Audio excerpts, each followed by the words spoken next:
Ow. Dow. Listen, I got something to say to you guys. Make sure you listen to my music. Manny Mac is on all platforms. All of them. Wait a minute. You don't think my look my music up on that platform. Look my music up on that platform too. And make sure you like and subscribe and share this video. All right. So we have wait, hold on, wait. Make sure you like and subscribe and share this video. You did it? Okay. 5 minutes, let's go. So I want to defend the corporations in music because I do think that corporations do give a lot of financial opportunity and career opportunity to artists. You can expand your resume, expand your reach through corporations. I know I've bashed them a lot, but there's a huge cost to corporations for the majority of us, which is, of course, they're going to require some artistic freedom. They're going to require some artistic integrity. And a lot of times they don't actually understand what the market really wants. They think they do, but they often do not understand it. And they're willing to fund something that they understand despite them not being artists themselves. And I think that's very, very, very problematic.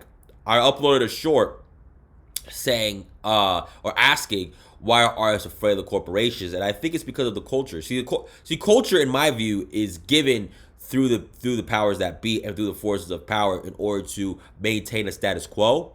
And so I think a lot of artists feel pressure like, oh, how am I going to make a job out of this? And we see it as shameful that we have to work another job while being an artist. Or if you're someone who's more entrepreneurial, you're like, okay, I got to do this other business before being an artist because that'll make my art more legitimate. No, your art could stand the test of time without any corporate backing or any profit. Also, I like people say stuff like Drake, for example, is objectively the best rapper right now because of his numbers. I think that's also wrong, terribly wrong, because the corporations and marketing affects album sales, as well as we don't know how much of those album sales are not only bought but were purchased before release. We know that Jay-Z did that. Also, we don't know how concentrated the album sales are coming from, yada, yada, yada. We don't know if it's based off of music or just general cross appeal, yada, yada, yada. There's so much, so there's no way to objectively quantify the value of music, even in sales. There's a way to objectively quantify profit, but not quality of music. It's all subjective.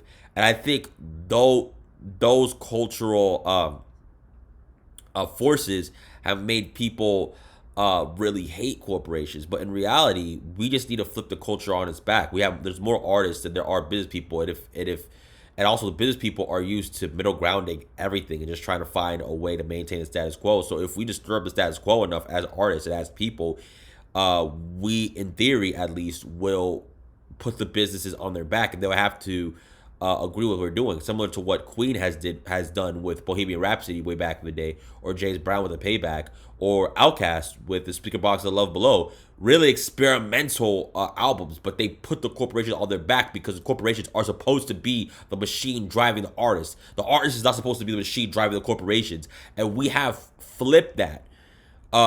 Because we're scared of the corporations, because the corporations have, through the algorithm and through various means of culture, have put in our minds that we're supposed to be scared of them, and they act like, oh, we know so much. No, you guys don't. You guys don't predict trends. You guys do not make trends. And also, if you want to say, oh, you want to be a big artist doing what everybody else is doing, explain the Speaker Box to the Love Below.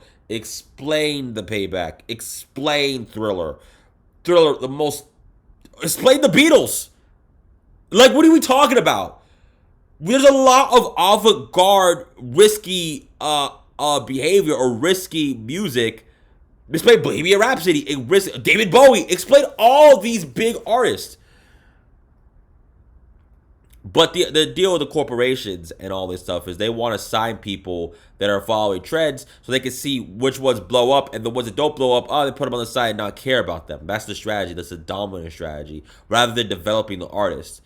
So, yeah, they're a great vehicle. They're a great machine to give artists opportunities, and we should keep them.